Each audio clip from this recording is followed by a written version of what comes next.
Righty. And goodness, man. What did I just witness, man? Like, I mean, basically gonna be a dogfight. Because for some reason, every game we played against these guys in the regular season was always very, very. It's in his bullpen. Oh, now I'm not going to be live too long, but you know what I got to do here. I got to recap. If you didn't know any better, you would have thought I muted. This was crack. It's how we played against the Rays this year. I was very impressed. Every game, even the loss we suffered at home, even the every game was a one-run game. You could even go back to the first time we faced them. Now, the first time we faced them, we won 4-1 and 5-3, but we lost 6-4 when we went to Tropicana. This time around, it was a much different Rays team. Injuries had taken their toll, and we were practically healthy for the most part. I think we did have a couple guys that were banged up, but nothing too crazy. What a series it was. Literally nothing else I can really say at this point. What a freaking series.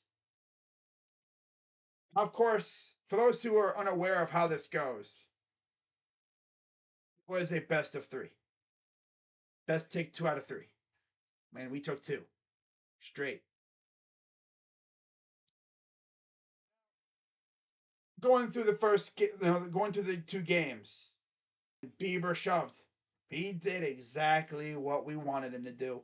He went out there, gave us 7 2/3 solid innings, and he held it just long enough for the offense to respond. Now, of course, they did get to Bieber one time with a home run from Jose Siri, but then, bottom of the 6th, Jose Ramirez hit their Shane with an uppercut of his own. 2-run blast, gave us the lead, and now whoever scores essentially first or last, just because you score first doesn't mean you win. And this game was a big thing about that. Bieber, 1 run allowed on the home run. McClanahan, again, 2 runs on the home run. Clase, technically, I think, got his 43rd save of the whole entire season, including this one. So that's 43, I believe, now for him. He had 42 in the regular season. Man, I will say, this offense, you can't do that against the freaking. You can't be like this against the Yankees. You can't. The offense has got to wake up. They have to. You can't be playing like this against the damn Yankees. Because they'll drop 8 runs on you before you even wake up. But hey, I know. I mean, the freaking Rays offense is putrid, as bad as ours. And that was even more evident in today's game. Yeah, Bieber's got a 117 ERA. McClanahan's got a 257 ERA. So his season's over now, and Bieber's continues, obviously. So we go to game 2 of the series. And I swear, I thought this game would never end. I didn't think this game was going to end. I thought we'd be playing this game when the Browns started playing. When this game starts, it'll probably take a couple hours, and then I'll stream the Buckeyes afterwards. But of course, the Guardians had other plans, as that game would go like 5 hours long, and I would actually not stream the Buckeyes because, although the game really turned out to be not even interesting. I mean, again, they had the backups playing, and this offense has got to be better. The bats got to wake up, especially in a 5-gamer against the Yankees. But yeah, second game, it was McKenzie going up against Glasnow in his return. And In fact, if you really want me to, I'll go through the stats for game one as well. I didn't really go through the stats because it's too much the stats to talk about. McClanahan went 7 innings, 7 hits, 2 runs, 2 earned, 5 Ks, and a homer. Bieber, 7 2/3, 3 hits. Again, the 1 run, the homer, 8 Ks, and a walk. Clevenger came in there, 1 hit. Arguably the best closer in baseball. Not going to lie. Game 2 of the series. Again, Glasnow versus McKenzie. Glasnow, 5 innings, 2 hits, not 5 Ks. He was nasty. And McKenzie, 6 innings, 2 hits, 2 walks, 8 Ks. Again, he was great. He was fantastic today. Yes. Bieber gave us 7 2/3, and all we needed to do was use Clase because we needed every. But the Guardians pitching had the game continued. Had Oscar not hit the home run. Well, the thing is, he did it lead off. But you got to figure McCarthy was, or not, Henches was probably on his way out because he had already pitched. I think he was on his, 3rd inning of work, pretty much. Yeah, he was on his 3rd inning of work. So you had to figure he was probably going to come out. So we would have had only really 2 pitchers left to use. McCarty and Plesac.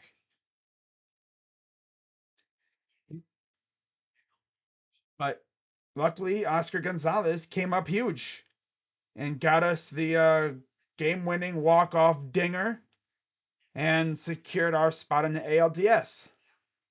You know? And last, and literally, freaking 5 hours long. Oh, man. We can't go a freaking week without having a freaking long-ass game. I tell you. It's aggravating.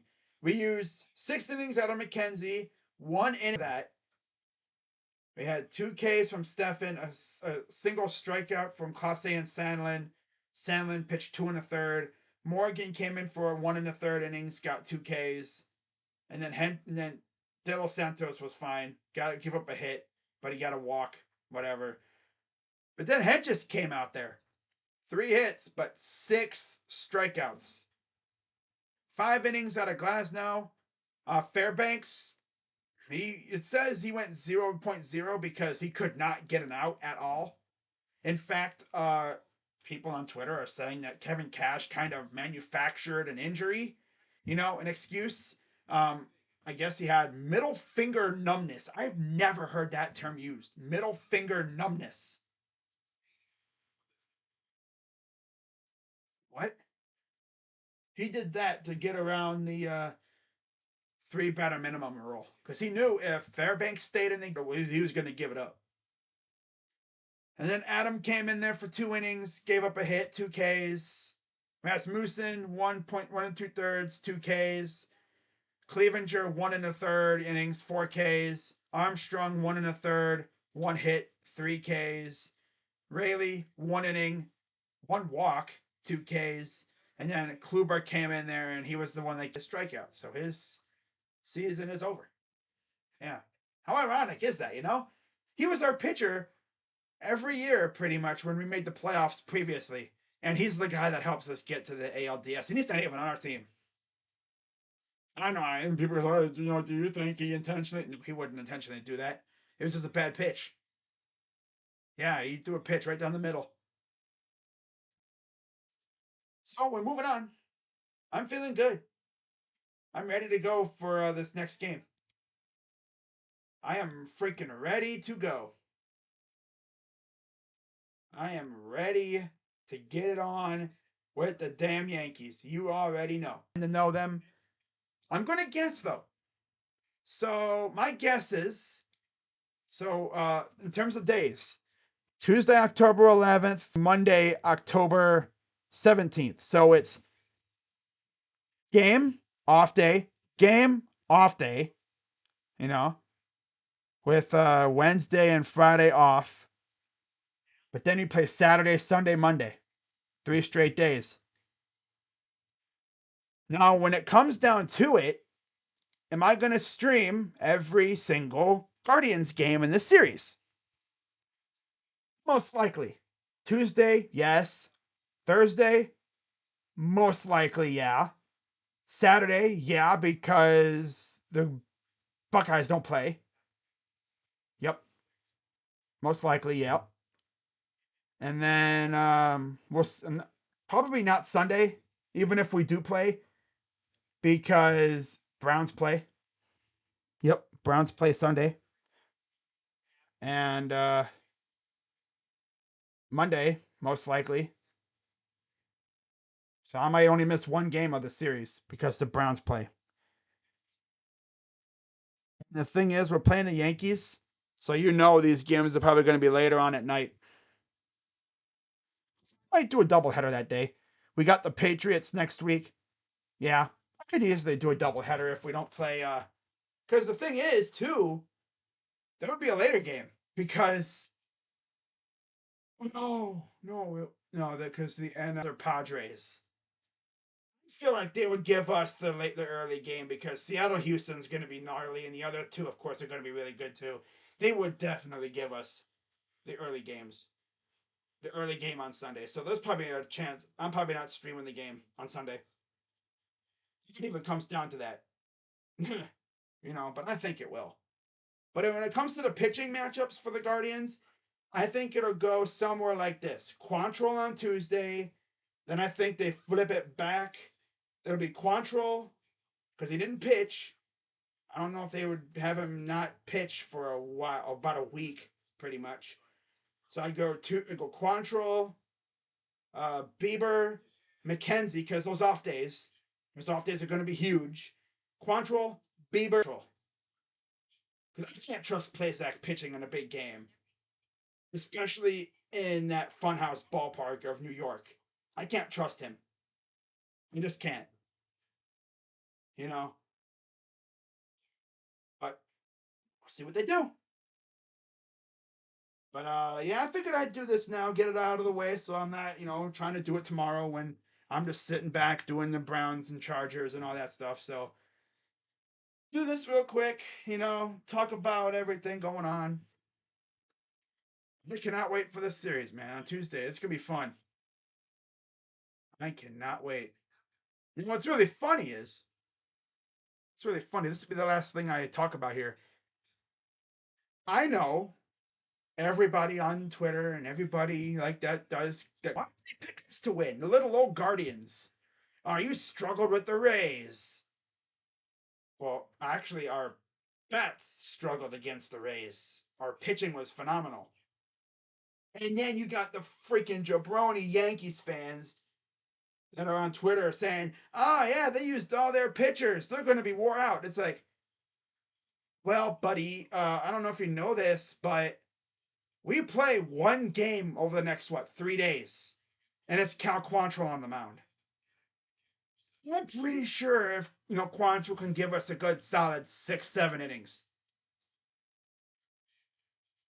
Like, oh yeah, I mean, oh yeah, the bullpen's gonna be gassed. Bullpen's gonna be gassed. We literally don't play tomorrow or Monday.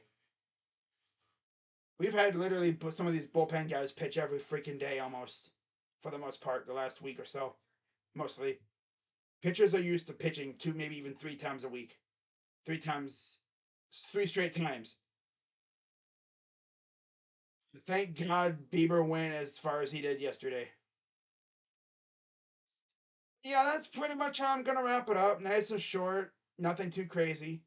The showing highlights of Texas, Oklahoma, and my God, did Oklahoma even show up to the freaking Red River shootout or whatever rivalry game? My goodness.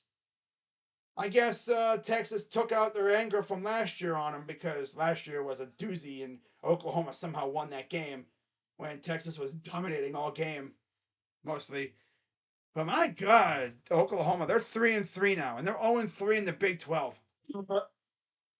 And it's so funny too because I swear, Oklahoma fans, not all of them, some of them are cool. But the ones that really piss me off the most, I'm gonna have an axe to grind with these little losers too. The damn Baker Bros. I swear to God, I want the worst thing to happen to that team. I want that team to never win a freaking game just because the Baker Bros.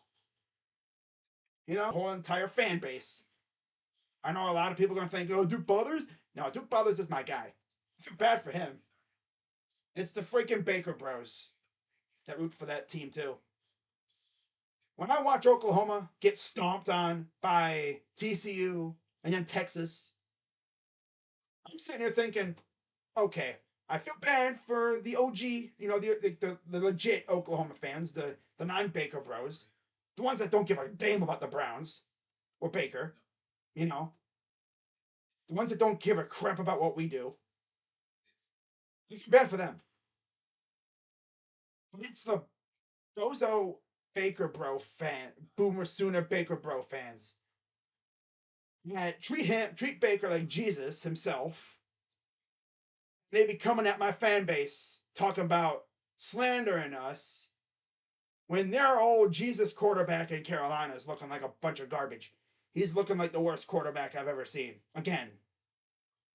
And that's crazy because that's making the Browns look smart for going with suck though. You know? You know? It sucks. They had a great start to the year too. You know? Alabama. Ooh, man. Alabama. What happened to you? Sheesh. Narrowly escaped against A&M. What's with them and nearly escaping Texas teams? They barely beat Texas. They barely beat A&M. Do they play any more Texas teams? I might actually do a whole ass stream coming up talking about college football and just how nutty it is right now. No, the freaking committee is gonna have us third still.